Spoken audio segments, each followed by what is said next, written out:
Covid lockdown ಹಿನ್ನೆಲೆಯಲ್ಲಿ ಬಂದ್ ಮಾಡಿರುವಂತಹ ದಕ್ಷಿಣ ಕನ್ನಡ ಗಡಿ ಪ್ರದೇಶದಲ್ಲಿ ಮುಕ್ತ ವಾಹನ ಸಂಚಾರಕ್ಕೆ ಅವಕಾಶವನ್ನು ಕೊಡಬೇಕು ಎನ್ನುವಂತಹ ಆಗ್ರಹವನ್ನು ಮುಂದಿಟ್ಟುಕೊಂಡು ಕಾಸರಗೋಡು ಬಿಜೆಪಿ ಮುಖಂಡರು ದಕ್ಷಿಣ ಕನ್ನಡ ಜಿಲ್ಲಾ ಬಿಜೆಪಿ ವಿರುದ್ಧವೇ ಪ್ರತಿಭಟನೆ ನಡೆಸಿದ ಘಟನೆ ತಲಪಾಡಿಯಲ್ಲಿ ನಡೆದಿದೆ. ಕಾಸರಗೋಡಿನಲ್ಲಿ ಕೊರೋನಾ ಸೋಂಕು ಪ್ರಕರಣಗಳು ಹೆಚ್ಚುತ್ತಾ ಇದ್ದ ವೇಳೆ ತಲಪಾಡಿ ಗಡಿಯನ್ನ ಉಭಯ ಜಿಲ್ಲಾಡಳಿತಗಳು ಬಂದ್ ಮಾಡಿದ್ವು. ಬಳಿಕ ಕೇರಳ ಸರ್ಕಾರ ಸುಪ್ರೀಂ ಕೋರ್ಟ್ನ ಕದ ತಟ್ಟಿದ ಬಳಿಕ ವೈದ್ಯಕೀಯ ತುರ್ತು ಅವಶ್ಯಕತೆಗಳಿಗೆ ಮಾತ್ರ ಪಾಸ್ ಮೂಲಕ ಗಡಿ ಪ್ರದೇಶಕ್ಕೆ ಅವಕಾಶ ಲಭಿಸಿತ್ತು.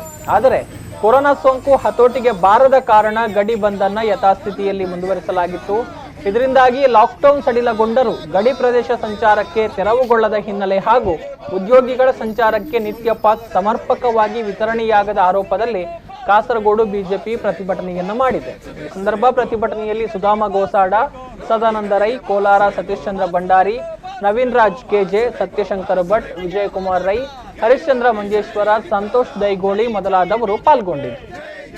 ಆದರೆ ಈ ಜಿಲ್ಲಾಡಳಿತ ಸಂಪೂರ್ಣವಾಗಿ ಮಂತ್ರಿ ಮಂಡಲದ ರಾಜ್ಯ ಸರ್ಕಾರದ ತೀರ್ಮಾನವನ್ನು ಬುಡಮೇಲು ಮಾಡಲಿಕ್ಕೆ ಪಾಸ್ಗಳನ್ನು ಕೊಡಬೇಕಾದಂತಹ ಅಧಿಕಾರಿಗಳೇ ಆಗಿದ್ದಾರೋ ಉನ್ನತ ಅಧಿಕಾರಿಗಳು ಅವರು ಮೀನಾಮೇಷ ಎಣಿಸ್ತಾ ಇದ್ದಾರೆ. ಅವರು ವಿನಾಕಾರಣ ಪಾಸ್ಗಳನ್ನು ನಿರಾಕರಣೆ ಮಾಡ್ತಾ ಇದ್ದಾರೆ. ಆದ್ದರಿಂದ ಕಾಸರಗೋಡಿನವರಿಗೆ ಮಂಗಳೂರು ದಕ್ಷಿಣ ಕನ್ನಡ ಜಿಲ್ಲೆಗೆ ಹೋಗ್ಲಿಕ್ಕೆ ಆಗ್ತಾ ಇಲ್ಲ. ಪಾಸು ಕೊಡ್ತೇವೆ ಅಂತ ಹೇಳಿದ್ರು ಪಾಸ್ ಕೊಡೋದಿಲ್ಲ. ಇದು ಅಧಿಕಾರಿಗಳ ದರ್ಪ.